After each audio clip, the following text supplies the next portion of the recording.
நம்ம பாஜக வேற, இந்த விஜய் வேற அப்படியெல்லாம் பார்க்கவே கூடாது. எந்த கட்டத்திலும் அவர்கள் ஒன்றாக சேரலாம்.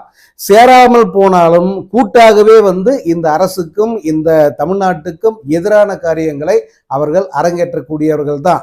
அதை நம்ம புரிஞ்சுக்கிட்டா போதும்.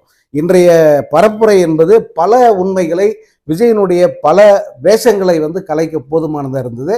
அவர் உண்மையில் எப்படிப்பட்டவர், இந்த மக்களின் நலனுக்கு முற்றிலும் விரோதின்னா அது அந்த விஜய் தான்.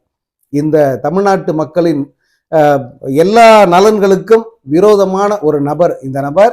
இவர் உங்களை தேடி சந்திப்பது என்பது மிக மிக ஆபத்தான ஒன்று, தேவையற்ற ஆணி இது அப்படிங்கிறத முதல்ல எல்லோருமே புரிஞ்சுக்கணும்.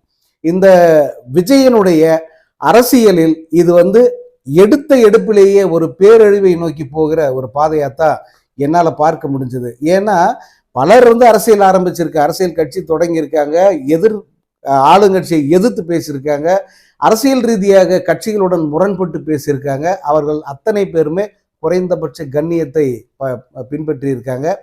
குறைஞ்சபட்சம் ஒரு மரியாதையோட அவங்க அரசியலை அணுகியிருக்காங்க. ஆனால் இந்த தவிட்டு தற்கூரி என்றவன் எப்போது முதல்வரை ஒருமையில் மரியாதையின்றி பேச ஆரம்பித்தானோ அப்போதிலிருந்தே அவருடைய அந்த பேச்சை நீங்க கூர்ந்து கவனிச்சீங்கன்னா எந்த அளவுக்கு அரசியலுக்கே வேண்டாத ஒரு நபர் அப்படிங்கிறத, நம்ம பாஜக வேற, இந்த விஜய் வேற அப்படியெல்லாம் பார்க்கவே கூடாது. எந்த கட்டத்திலும் அவர்கள் ஒன்றாக சேரலாம். சேராமல் போனாலும் கூட்டாகவே இந்த அரசுக்கும் இந்த தமிழ்நாட்டுக்கும் எதிரான காரியங்களை அவர்கள் அரங்கேற்றக்கூடியவர்கள் தான். அதை நம்ம புரிஞ்சுக்கிட்டா போதும். இன்றைய பரப்புரை என்பது பல உண்மைகளை, விஜயனுடைய பல வேஷங்களை கலைக்க போதுமானதாக இருந்தது. அவர் உண்மையில் எப்படிப்பட்டவர், இந்த மக்களின் நலனுக்கு முற்றிலும் விரோதின்னா அது அந்த விஜய் தான். இந்த தமிழ்நாட்டு மக்களின் எல்லா நலன்களுக்கும் விரோதமான ஒரு நபர் இந்த நபர். இவர் உங்களை தேடி சந்திப்பது என்பது மிக மிக ஆபத்தான ஒன்று, தேவையற்ற ஆணி இது அப்படிங்கிறத முதல்ல எல்லோருமே புரிஞ்சுக்கணும்.